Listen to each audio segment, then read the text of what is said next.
Welcome to another episode of GW Recap. It's Cardell Dudley and GW with a convincing 74-53 win over New Hampshire.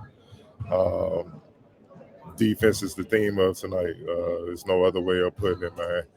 Brandon Adams, what can you say, man? Had a monster game high, 25 points, 7 rebounds, 3 assists, and 10 to 16 shooting from the field. Only 2 turnovers. New Hampshire couldn't do nothing with him. Hunter Dean was big tonight, 11 points, 8 rebounds.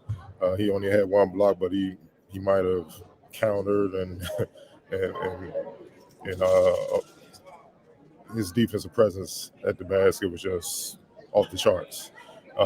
He definitely altered probably close to 10 shots where New Hampshire knew they couldn't really come in there and see anything different. Him along with Ricky Lindo Jr., who had 7 points, 9 rebounds, and 2 blocks, but his defensive presence on the perimeter, guarding the guards, switching on the bigs, making an impact that way was just it was next level. And EJ Clark was big off the bench with 9 points, hit some key triples in the second half to make sure that New Hampshire would come back and get in the game.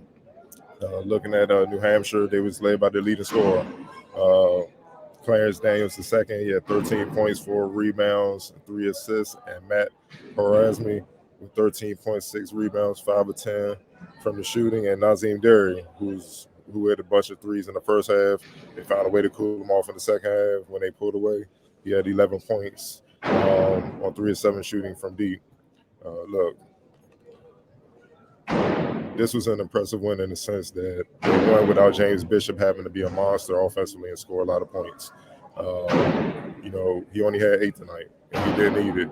The rest of the team chipped in periodically with Brandon Adams, thriving and doing what he does tonight, which he did. Honestly, no disrespect, he just bullied New Hampshire's guards, used his size and strength, shielding them off, got in the paint, and he scored at will.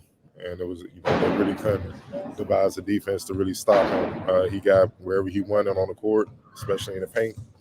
And when he didn't have a good shot, he was kicking it out to EJ Clark. He was kicking it out to Bishop. He was kicking it out to Ricky Lindo, who was driving and finding shots. The pick and roll game between him and James Bishop, where Hunter Dean was big. It always usually resulted in a dunk for Hunter Dean, man. It was pretty much a pick your poison type of deal in New Hampshire. They just had a long night. But back to the team defense from GW. They held New Hampshire to 31% shooting from the field, 27% shooting from deep. And out rebounded those guys 43-29. That's ball game right there. They didn't really need to have a monster output. They scored 75 points themselves. They just stayed within themselves, took smart shots, and with the way their defense was playing, it took all the pressure off them offensively, and they could execute on offense. And whoever had the best shot took it, and it usually went in. They shot 51% from the field, 35% from deep, 88% from the line. And most impressive as a team, they only turned the ball over 7 times. The little things you can kind of nitpick. I know the coaching staff will look at it. Those things, that's their job. Nitpick things that they need to improve on moving forward. But all in all, man, it was a pretty strong, dominant win. And it's not much more, you can add to that. Defensively, they could play like this for the rest of the season. They're going to be tough to beat because, James Bishop won't be held down to 8 points.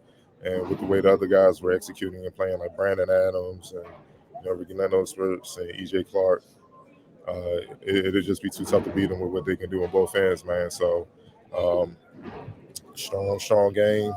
Looking forward to the next one that's coming up. They have a monster coming in from the SEC. They played the big game. South Carolina, everyone's been waiting for it, who has a potential lottery pick. And WG Jackson, we're going to see. We're going to see what it is. It's going to be a fun game, man. It's going to be ultimate test for their front line. Like I said, Hunter Dean and Ricky Lindo Jr. had strong nights. But, Greg Jackson, second's coming to town. He's averaging 17-7 for South Carolina. 6'9" freshman, projected lottery pick, projected top 10 pick. You do it inside and out, versatile, super athletic, long. It's going to be fun to see how they match up with those guys and how they can try to get what you would call a Power 5 win on the resume. They improved the 4-2 tonight. We'll see you. I'll be right back here Wednesday with another episode of GW Recap. It's Carter W. Talk to you soon.